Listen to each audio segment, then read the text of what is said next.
चीज है क्या? आरएसएस है क्या? राष्ट्रीय स्वयं सेवक संघ क्या है?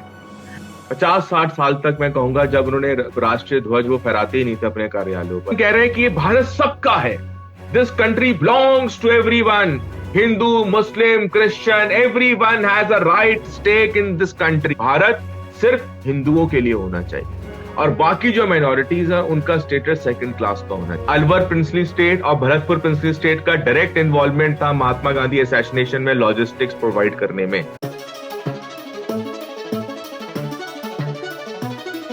ये वो चीज है क्या? आरएसएस है क्या? राष्ट्रीय स्वयं सेवक संघ क्या है? राष्ट्रीय स्वयं सेवक संघ का ओरिजिन होता है नागपुर में 1925 के अंदर। ये तो सबको पता है, लेकिन क्यों ओरिजिन होता है?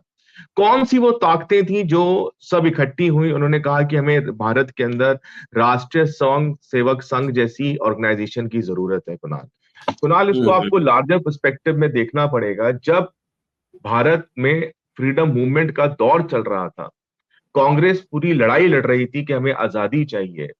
और आप सोचो, भारत जो है ना कुणाल, वो बहुत डाइवर्सिफाइड कंट्री थी, राइट? यहाँ पे 500 क्या 500 अराउंड प्रिंसली स्टेट्स थी यहाँ पर, राइट?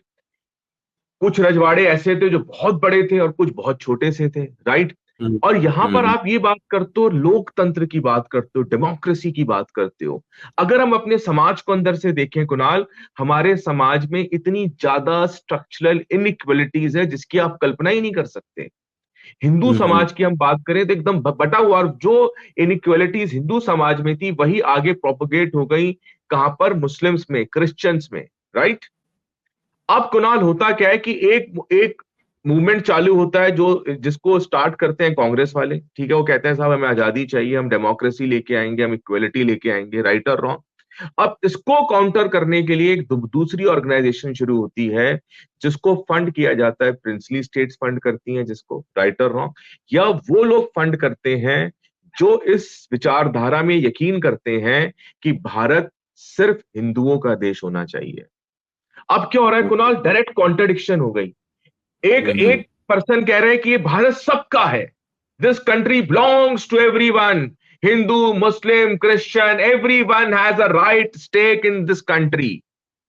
और एक कहता है हिंदुस्तान, हिंदुस्तान नहीं, हिंदुस्तान फिर अलग डायमेंशन हो जाएगी, भारत सिर्फ हिंदुओं के लिए होना चाहिए और बाकी जो माइनॉरिटीज है उनका स्टेटस सेकंड क्लास का होना चाहिए। और ये बात क्लियरली कैटेगोरिकली क्लियर थी। मिस्टर हेडगेवार साहब जो फाउंडर थे आरएसएस के, राइट और रॉन्ग, अभी कारवा मैगजीन ने पिछले 2-3 महीने पहले एक स्पेशल इशू निकाला था हेडगेवार साहब के ऊपर कि सुभाष चंद्र बोस जो थे उनके साथ मिलना चाहते थे और वो इस बात पे कन्विंस करना चाहते थे हेडगेवार साहब को कि आरएसएस का जो एक ऑर्गेनाइजेशन है वो उनके साथ मिलके भारत की आजादी के लिए लड़े।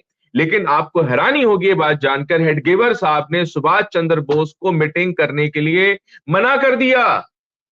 और आज आप हैरान होंगे कि आज की परिस्थिति में आज की भारत सरकार, सुभाष चंद्र बोस के ऊपर राजनीति हो रही है, सुभाष चंद्र बोस साहब की स्टैच्यू लगाई जा रही है। और जो फाउंडर थे आरएसएस के, उन्होंने सुभाष चंद्र बोस से मिलने के लिए मना कर दिया था। और ये मैं अपने जो मेरे व्यूवर्स हैं उनको बताना चाहूंगा, they can refer to the Caravan magazine special issue on this particular issue that Hedgewar sahab, the founder of RSS, denied meeting Subhash Chandra Bose.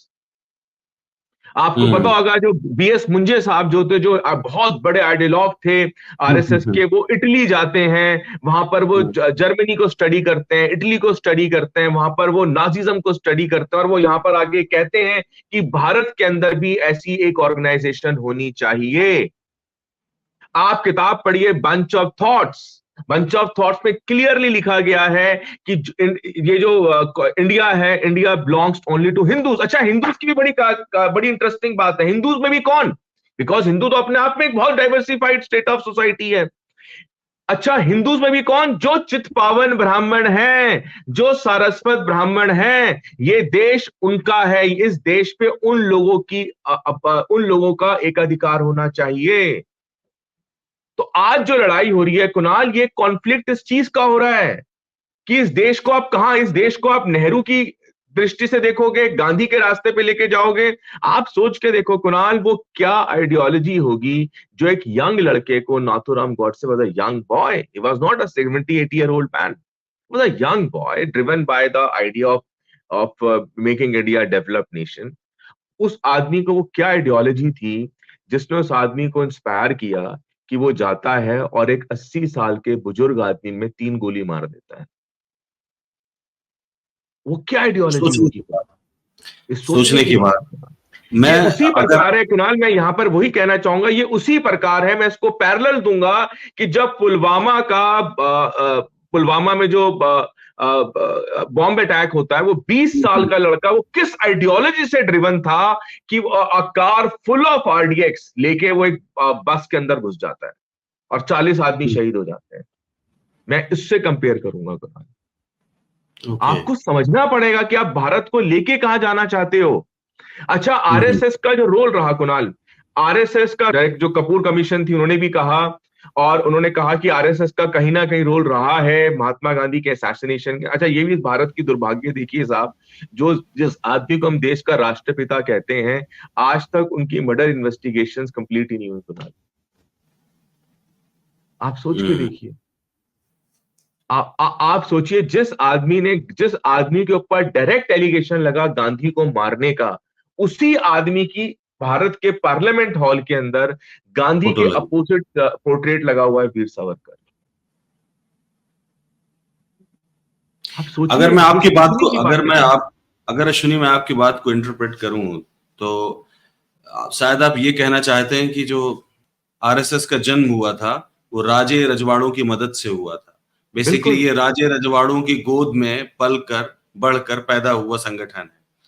बिल्कुल ठीक है। कुणाल। दूसरी बात जो आपकी आपको बात से ये मैं भी समझ याद पा होगा रहा हूँ, कुणाल, एक मिनट दूसरी मैं और बात बात बताना, दूसरी एक मिनट दूसरी कुणाल, बात मैं हाँ। एक बात और कहना चाहूंगा। आपको याद होगा, अलवर प्रिंसली स्टेट और भरतपुर प्रिंसली स्टेट का डायरेक्ट इन्वॉल्वमेंट था महात्मा गांधी असैसिनेशन में, लॉजिस्टिक्स प्रोवाइड करने में।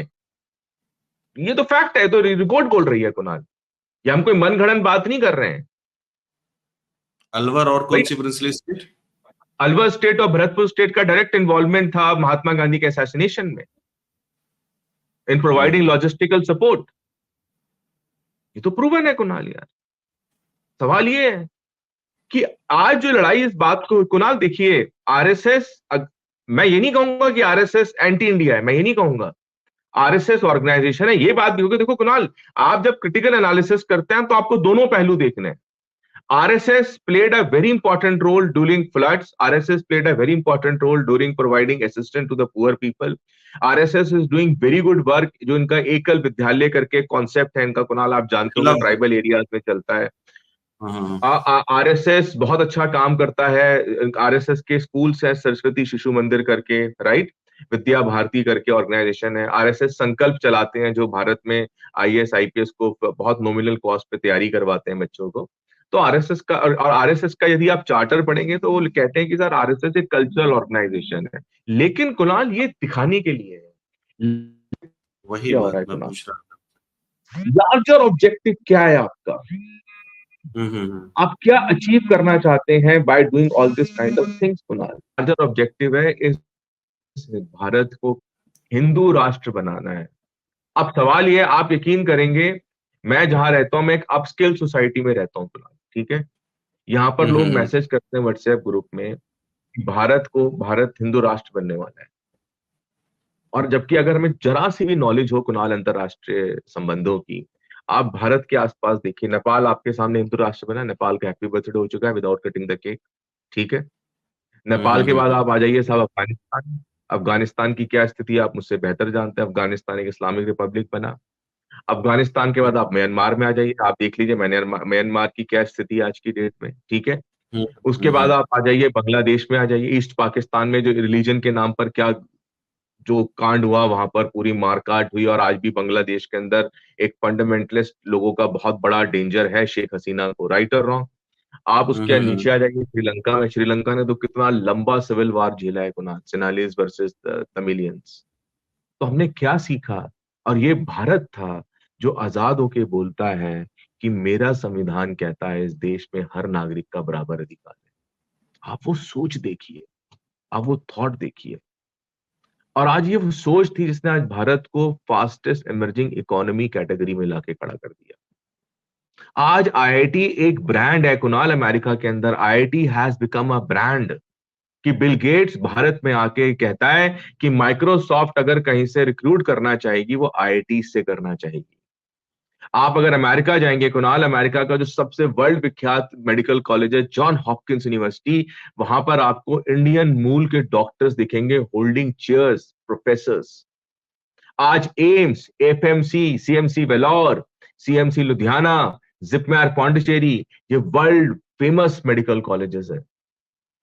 आप समझ रहे हैं? आप सोचिए इंडियन इंस्टीट्यूट ऑफ मैनेजमेंट, ये वो सोच थी कुणाल। आज उस सोच की लड़ाई हो रही है।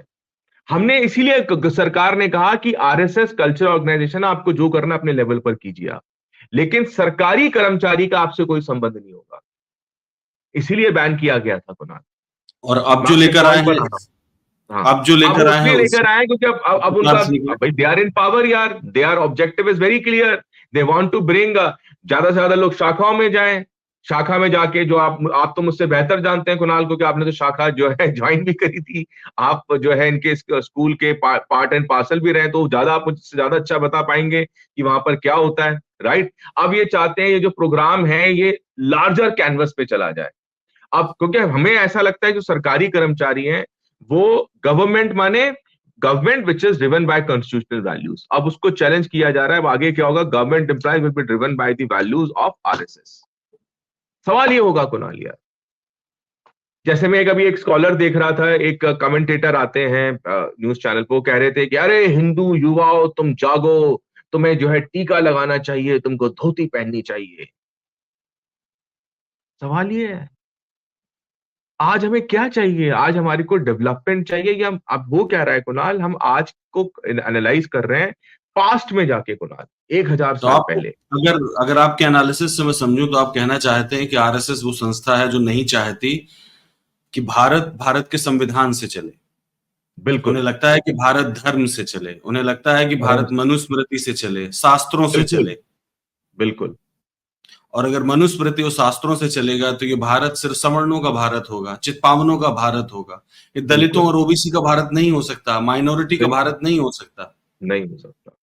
मैं सही हूं? और इसीलिए कुणाल आपको शायद याद होगी एक चीज और मैं ऐड करना चाहूंगा। हम्म। आरएसएस ने नियर अबाउट कम से कम आई थिंक 50-60 साल तक मैं कहूंगा, जब उन्होंने राष्ट्रीय ध्वज वो फहराते ही नहीं थे अपने कार्यालयों पर, अपने स्कूल पर, अपने फंक्शंस में नेशनल फ्लैग को उन्होंने रिकॉग्नाइज ही नहीं करा था। ये बात सच है कुणाल, ये तो ऑन रिकॉर्ड पब्लिक डोमेन में है बात तो यार। लेकिन आज हमको एक कहा जाता है आप घर घर झंडा लगाओ, ये करो वो करो।